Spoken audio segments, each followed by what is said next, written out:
Bharat Ratna doctor Bhimrao Ambedkar ಅವರಿಗೆ ಕೋಟಿ ಕೋಟಿ ನಮನ. ಇವರ ಜೀವನವನ್ನು ಆಧರಿಸಿ ಈ ಧಾರಾವಾಹಿಯನ್ನು ನಿರ್ಮಿಸಲಾಗಿದೆ. ರಾಷ್ಟ್ರಕ್ಕೆ, ರಾಷ್ಟ್ರದ ಜನರಿಗೆ ಅಂಬೇಡ್ಕರರ ಕೊಡುಗೆ ಅಪಾರ. ಹಲವಾರು ಅಧಿಕೃತ ಪುಸ್ತಕಗಳನ್ನು ಆಧರಿಸಿ ಈ ಕಥೆಯನ್ನು ತಮ್ಮ ಮುಂದೆ ಇಡಲಾಗಿದೆ. ಈ ಧಾರಾವಾಹಿಯನ್ನು ವಾಹಿನಿಯು ನಿಷ್ಠೆಯಿಂದ ನಿರ್ಮಿಸಿದ್ದು, ಬಾಬಾ ಸಾಹೇಬರ ಜೀವನ ಮತ್ತು ಸವಿಸಿದ ಹಾದಿ ಪ್ರತಿಯೊಬ್ಬರಿಗೂ ಸ್ಫೂರ್ತಿ ನೀಡುತ್ತದೆ ಎಂಬುದನ್ನು ವಾಹಿನಿಯು ಬಲವಾಗಿ ನಂಬಿದೆ.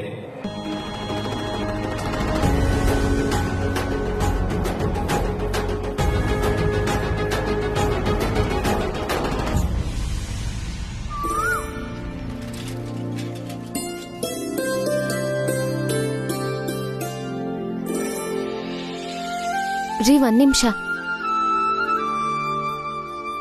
ಇದ್ರಲ್ಲಿ ಊಟ ಕಟ್ಟಿದ್ದೀನಿ. ಕಾಲೇಜಲ್ಲಿ ಸಮಯ ಸಿಕ್ತಾಗ ಊಟ ಮಾಡ್ಕೊಳ್ಳಿ.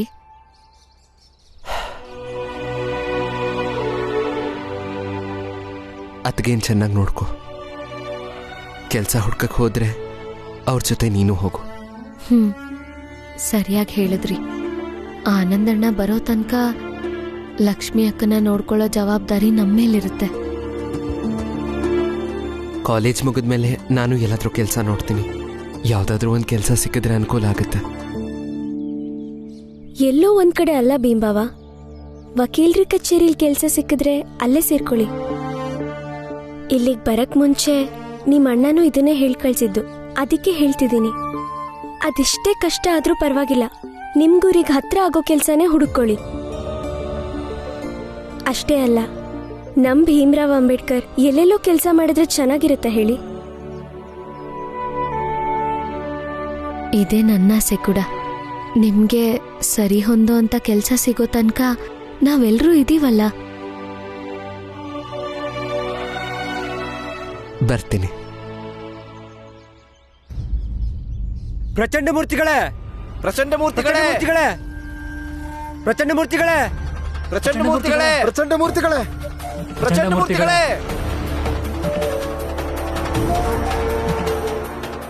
ಏನ್ ವಿಷಯ? ನನ್ನ ಹೆಂಡತಿನು ನಿಮ್ಮ ಹೆಂಡತಿ ಜೊತೆ ಸೇರ್ಕೊಂಡು ಆ ಚಹಾ ಅಂಗಡಿ ಮುಂದೆ ದಂಡಿ ಕೂತಿದ್ದಾಳೆ. ನೀವೇ ಏನಾದ್ರು ದಾರಿ ತೋರಿಸ್ಬೇಕು. ಹೌದು ಪ್ರಚಂಡ ಮೂರ್ತಿಗಳೇ, ನನ್ನ ಹೆಂಡತಿನೂ ಮನೆ ಬಿಟ್ಟು ಅಲ್ಲಿ ಹೋಗಿ ಕೂತಿದ್ದಾಳೆ. ಬೆಳಗ್ಗೆಯಿಂದ ಕಾಫಿನೂ ಕುಡ್ದಿಲ್ಲ. ಹೌದು ಪ್ರಚಂಡ ಮೂರ್ತಿಗಳೇ, ನಮ್ಮೆಲ್ಲರ ಮನೆಯವರು ಅಲ್ಲಿ ಹೋಗಿ ಧರಣಿ ಕೂತಿದ್ದಾರೆ. ನೀವೇನಾದ್ರೂ ಮಾಡ್ಲೇಬೇಕು. ಅವ್ರಿಲ್ಲ ಅಂತಂದ್ರೆ ನಾವು ನಮ್ಮ ಮಕ್ಕಳು ಉಪವಾಸ ಸಾಯ್ಬೇಕಾಗುತ್ತೆ.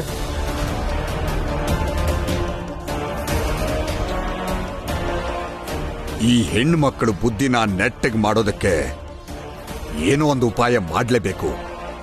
ಒಂದ್ ಕೆಲಸ ಮಾಡೋಣ, ಮೊದಲು ಮನೆಗೆ ಕರ್ಕೊಂಡು ಬರೋಣ, ಆಮೇಲೆ ಸರಿಯಾಗಿ ಬುದ್ಧಿ ಕಲ್ಸೋಣ. ಆಗ್ಲಿ, ನಡೀರಿ.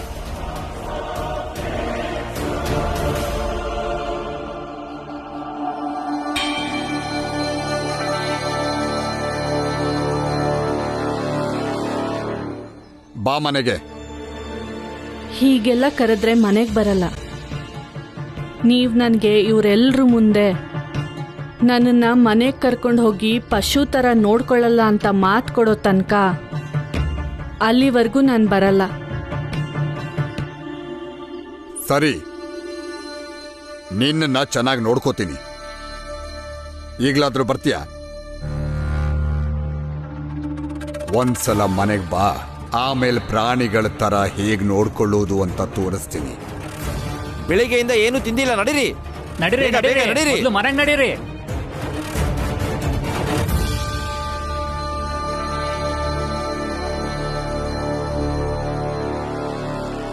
ನಿಂತ್ಕೊಳ್ಳಿ.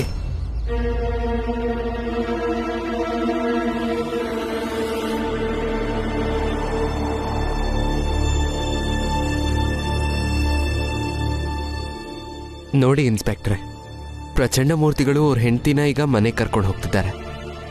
ಇನ್ನು ಮುಂದೆ ಗೌರವ ಕೊಟ್ಟು ನೋಡ್ಕೋತೀನಿ ಅಂತ ಮಾತು ಕೊಟ್ಟಿದ್ದಾರೆ. ಅದೇ ರೀತಿ ನಡ್ಕೋಬೇಕು. ಅಕಸ್ಮಾತ್ ಮಾತು ತಪ್ಪಿದ್ರೆ ಇವ್ರ ವಿರುದ್ಧ ಕಾನೂನು ಕ್ರಮ ತಗೋಬೇಕಾಗುತ್ತೆ. ಹೌದು ಪ್ರಚಂಡ ಮೂರ್ತಿಗಳೇ, ನಿಮ್ಮ ವಿರುದ್ಧ ರಿಪೋರ್ಟ್ ಮಾಡಿದ್ದಾರೆ. ನಿಮ್ಮ ಪತ್ನಿಗೆ ನೀವು ಮತ್ತೆ ಕಿರುಕುಳ ಕೊಡಬಹುದು ಅನ್ನೋ ಶಂಕೆ ಅವರಿಗೆ.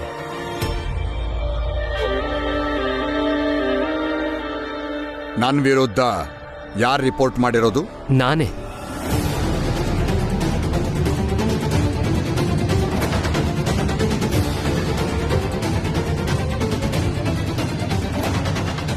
ಇವ್ರನ್ನ ಕಾಪಾಡೋಕ್ಕೋಸ್ಕರ ನಾನು ಈ ಥರ ಮಾಡಲೇಬೇಕಿತ್ತು. ನಮ್ಮ ಹತ್ರ ರಿಪೋರ್ಟ್ ಕಾಪಿ ಇದೆ, ಸರಿಯಾಗಿ ಓದಿ ಅದಕ್ಕೆ ಸಹಿ ಹಾಕಿ ಕೊಡಪ್ಪ.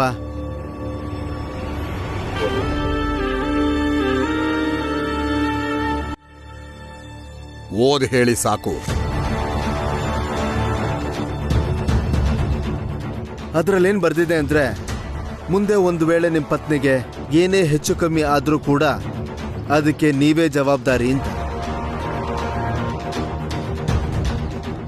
ಈಗ ಸಹಿ ಹಾಕ್ಬೋದಲ್ವಾ?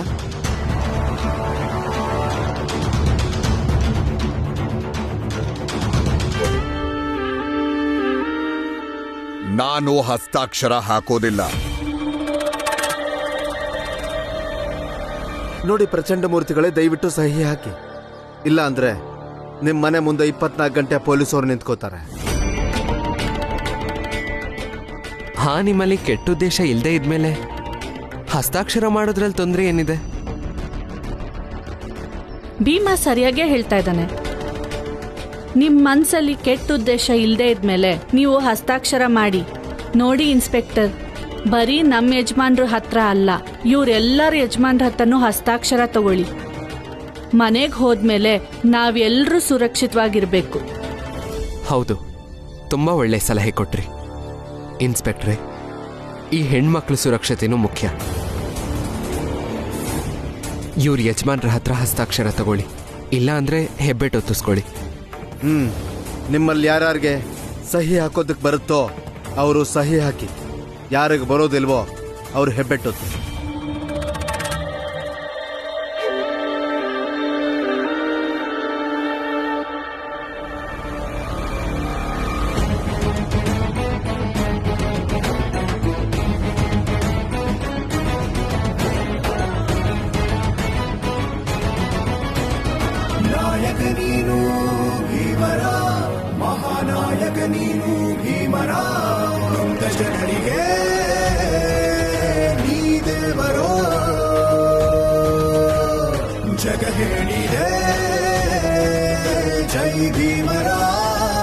ಈಗ ನೀವು ನಿಮ್ಮ ಮನೆಯವ್ರನ್ನ ಕರ್ಕೊಂಡು ಹೋಗ್ಬೋದು.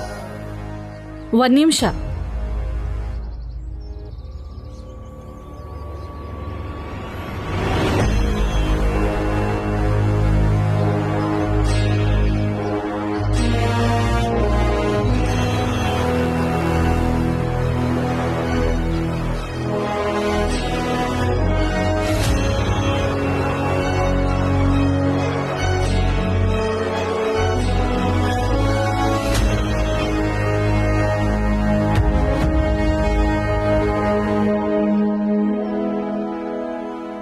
ಭೀಮ್ರಾವ್, ನಿನಗೆ ನಾವೆಲ್ಲ ಋಣಿಯಾಗಿರ್ತೀವಿ. ನಮ್ಮಂತ ಹೆಣ್ಮಕ್ಳಿಗೆ ಬದುಕೋ ದಾರಿ ತೋರಿಸಿದ್ಯಾ. ಈ ಜೈ ಭೀಮ್ ಅನ್ನೋ ಕಾಗ್ದ ಇದೆಯಲ್ಲ, ಸದಾ ನನ್ನ ಜೊತೆಗೆ ಇರತ್ತೆ. ಜೀವನದಲ್ಲಿ ಯಾವತ್ತಾದ್ರೂ ಸೋಲ್ತಿದ್ದೀನಿ ಅನ್ನಿಸ್ದಾಗ ಇದನ್ನ ನೋಡಿ ಪ್ರೇರಣೆ ಪಡಿತೀನಿ.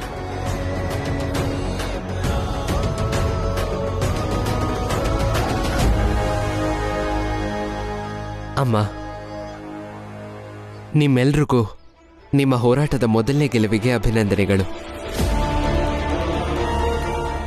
ಈಗ ನೀವೆಲ್ಲರೂ ಗೌರವದಿಂದ ನಿಮ್ಮ ಮನೆಗೆ ಹೋಗ್ಬಹುದು. ಧನ್ಯವಾದ ಭೀಮಾ, ನಮ್ಮೆಲ್ರಿಗೂ ಹೋರಾಟ ಮಾಡಿ ಗೆಲ್ಲೋದು ಹೇಗೆ ಅಂತ ತಿಳಿಸ್ಕೊಟ್ಟಿದ್ದಕ್ಕೆ. ಹೋಗ್ಬನ್ನಿ.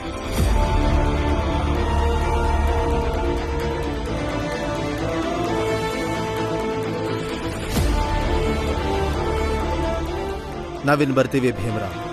ಇನ್ಸ್ಪೆಕ್ಟ್ರೆ, ನಿಮ್ಮಿಂದ ತುಂಬಾ ಸಹಾಯ ಆಯಿತು. ನಿಮಗೆ ತುಂಬಾ ಧನ್ಯವಾದಗಳು.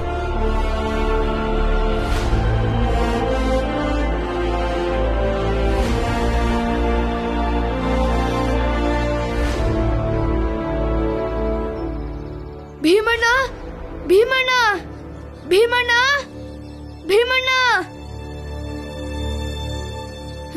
ನಾನು ಏನ್ ವಿಷಯ ಮೂರ್ತಿ, ಯಾಕೆ ಓಡ್ಕೊಂಡ್ ಬರ್ತಿದ್ಯಾ? ಭೀಮಣ್ಣ, ರಸ್ತೆಯಲ್ಲಿ ಪ್ರಚಂಡ ಮೂರ್ತಿಗಳ ಮನೆಯವ್ರನ್ನ ನೋಡ್ದೆ.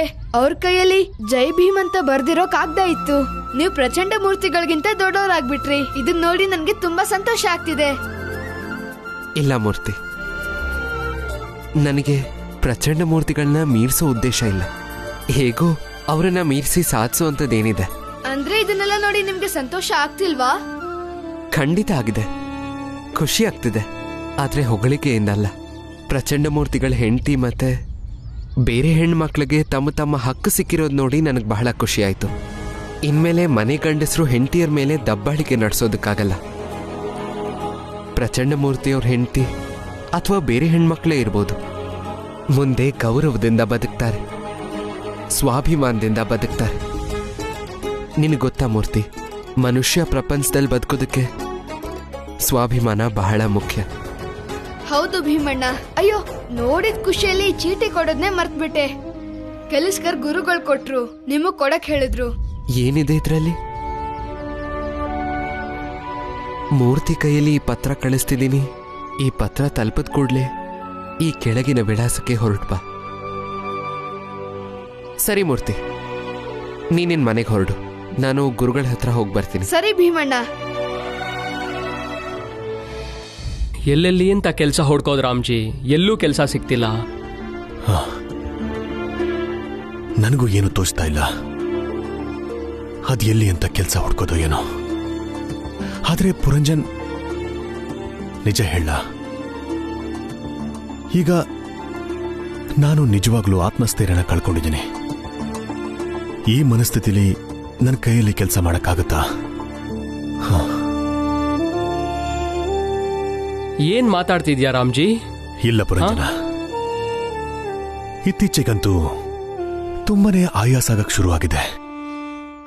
ಮೊದಲು ಇಡೀ ದಿನ ಕೆಲಸ ಮಾಡ್ತಾ ಇದ್ದೆ, ಆದ್ರೀಗ ಸ್ವಲ್ಪ ಹೊತ್ತು ಕೆಲಸ ಮಾಡಕ್ಕಿಲ್ಲ, ಎದುರು ಶುರು ಆಗತ್ತೆ. ಒಂದು ರೀತಿ ನೋಡಿದ್ರೆ ನನ್ನ ದೇಹ ನನ್ನ ಮಾತೆ ಕೇಳ್ತಿಲ್ಲ. ಹಾಗೆಲ್ಲ ಏನೂ ಇಲ್ಲ ರಾಮ್ಜಿ, ಇದೆಲ್ಲ ಕೇವಲ ಸುಸ್ತಿಂದಾನೇ ಆಗ್ತಿರೋದು. ಒಂದ್ ಕೆಲಸ ಮಾಡೋಣ, ನಡಿ ಡಾಕ್ಟರ್ ಹತ್ರ ಹೋಗಿ ಬರೋಣ. ಮಾತ್ರೆ ಗೀತ್ರೆ ಕೊಟ್ರೆ ನೀನ್ ಸ್ವಲ್ಪ ಹುಷಾರಾಗ್ತೀಯಾ? ಪುರಂಜನ, ಡಾಕ್ಟರ್ ಅವಶ್ಯಕತೆ ಏನೂ ಬೇಕಾಗಿಲ್ಲ.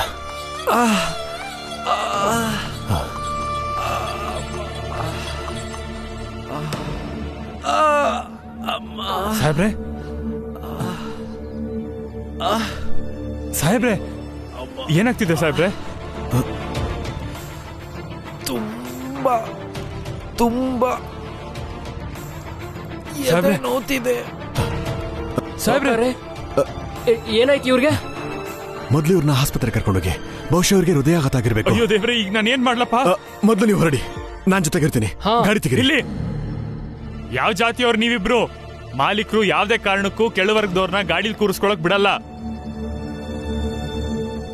ನಾವು ಮೇಲ್ಜಾತಿಯವ್ರೆ, ಏನೋ ಸಹಾಯ ಆಗ್ಲಿ ಅಂತ ಬಂದ್ವಿ ಅಷ್ಟೇ. ನೀವು ಮೊದಲು ಗಾಡಿ ತೆಗೀರಿ. ಹೌದು, ನೀವು ಗಾಡಿ ತೆಗೀರಿ, ಬೇಗ ಬೇಗ ಬೇಗ ಹೊರಡಿ.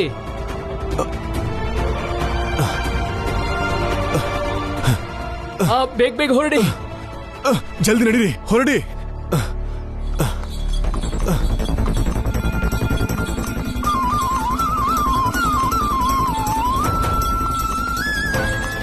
ಮಾವ? ಹೌದು ಮಾವ. ಅಲ್ಲ ಮಾವ, ಅಲ್ಲೇನ್ ಮಾಡ್ತಿದ್ದಾರೆ ಗೊತ್ತಿಲ್ಲ. ನಡಿ ನಡಿ, ಬೇಗ ನೋಡೋಣ. ಮಾವ,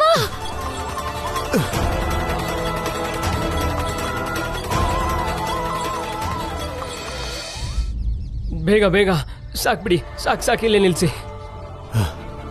ನಿಲ್ಸಿ, ಸಹಾಯ ಮಾಡಕ್ ಬನ್ನಿ, ಈ ಕಡೆ ಬನ್ನಿ. ಡಾಕ್ಟರ್ ಸಾಹೇಬ್ರೆ, ಡಾಕ್ಟರ್ ಸಾಹೇಬ್ರೆ, ಡಾಕ್ಟರ್ ಬೇಗ ಕರೀರಿ. ಇವನ ಜಲ್ದಿ ನೋಡಿ, ಗಾಡಿಲಿ ಪ್ರಜ್ಞೆ ತಪ್ಪು.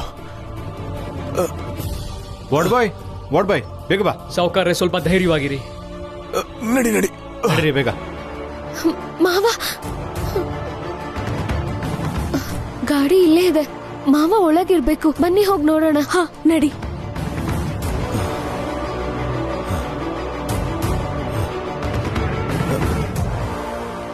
ರಮಾ, ಮಾವ ಮಾವ ಏನಾಯ್ತು? ಮಾವ, ನೀವಿಬ್ರು ಗಾಡಿಲ್ ಬರೋದನ್ನ ನಾವ್ ನೋಡಿದ್ವಿ. ಆದ್ರೆ ಅಲ್ಲಿ ಏನ್ ನಡೀತಿದೆ ಅರ್ಥ ಆಗದೆ ನಿಮ್ ಹಿಂದೆ ಓಡ್ಕೊಂಡ್ ಬಂದ್ವಿ. ಆದ್ರೆ ನೀವಿಬ್ರು ಇಲ್ಲಿ ಏನು ತೊಂದ್ರೆ ಇಲ್ಲ ತಾನೆ? ಹಾ, ಏನು ತೊಂದರೆ ಇಲ್ಲ. ರಸ್ತೆಯಲ್ಲಿ ಯಾರೋ ಎದೆ ನೋವು ಅಂತ ಒದ್ದಾಡ್ತಾ ಇದ್ರು, ಅದಕ್ಕೆ ಅವ್ರನ್ನ ಆಸ್ಪತ್ರೆ ಕರ್ಕೊಂಡ್ ಬಂದ್ವಿ. ನಡೀರಿ, ಮನೆಗೆ ಹೋಗೋಣ. ನಡಿ. ಸರಿ.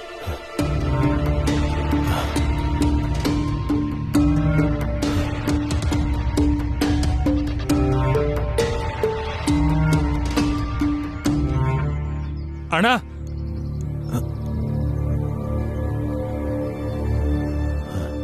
ನೀವಿಲ್ಲೇ ಇರಿ.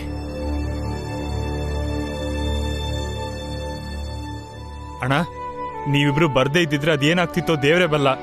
ಸರಿಯಾದ ಸಮಯಕ್ಕೆ ಕರ್ಕೊಂಡ್ ಬಂದ್ರಿ ಅಂತ ಡಾಕ್ಟರ್ ಹೇಳಿದ್ರು. ಪರವಾಗಿಲ್ಲ ಅಣ್ಣ. ನಿಮ್ಮ ಮಾಲೀಕರು ಈಗ ಹೇಗಿದ್ದಾರೆ? ಪ್ರಾಣಕ್ಕೇನು ಅಪಾಯ ಇಲ್ವಂತೆ.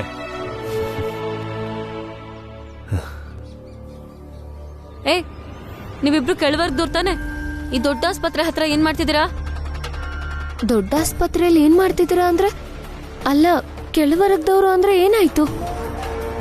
ಇವರಿಬ್ರು ನಿನ್ನ ಮಾವ ಅಂದ್ರು ಅಲ್ವಾ? ಅಂದ್ರೆ ನೀವು ಸುಳ್ಳು ಹೇಳಿದ್ರಿ ಅಂತಾಯ್ತು. ನೋಡಿ, ಆ ಕ್ಷಣದಲ್ಲಿ ಮಾಲೀಕರನ್ನ ಆಸ್ಪತ್ರೆ ಕರ್ಕೊಂಬರೋ ಉದ್ದೇಶ ಮಾತ್ರ ಇತ್ತು.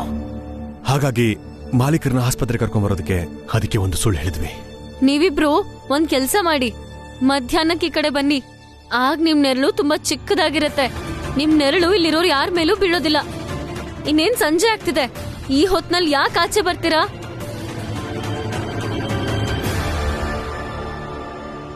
ನಮಗ್ ಬೇಕಾದಾಗ ನಾವ್ ಬರ್ತೀವಿ.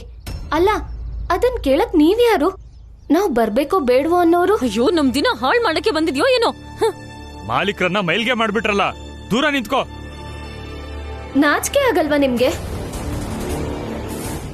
ನಿಮ್ ಮಾಲೀಕರು ಜೀವ ಉಳಿಸಿದ್ದಾರೆ, ಮಡಿ ಮೈಲ್ಗೆನೆ ಹೆಚ್ಚಾಗೋಯ್ತಾ? ನಾಚಿಕೆ ನೀವು ಕೆಳವರ್ಗದವ್ರಿಗೆ ಆಗ್ಬೇಕಾಗಿರೋದು.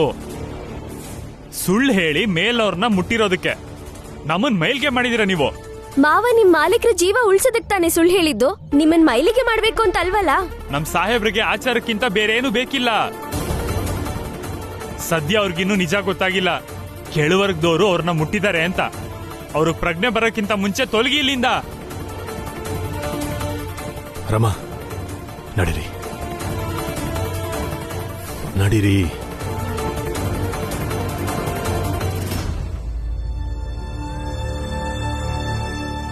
ನಮ್ ಸಾಹೇಬ್ರಿಗೆ ಆಚಾರಕ್ಕಿಂತ ಬೇರೆ ಏನು ಬೇಕಿಲ್ಲ. ಸದ್ಯ ಅವ್ರಿಗಿನ್ನೂ ನಿಜ ಗೊತ್ತಾಗಿಲ್ಲ. ಕೆಳವರ್ಗದವರು ಅವ್ರನ್ನ ಮುಟ್ಟಿದ್ದಾರೆ ಅಂತ.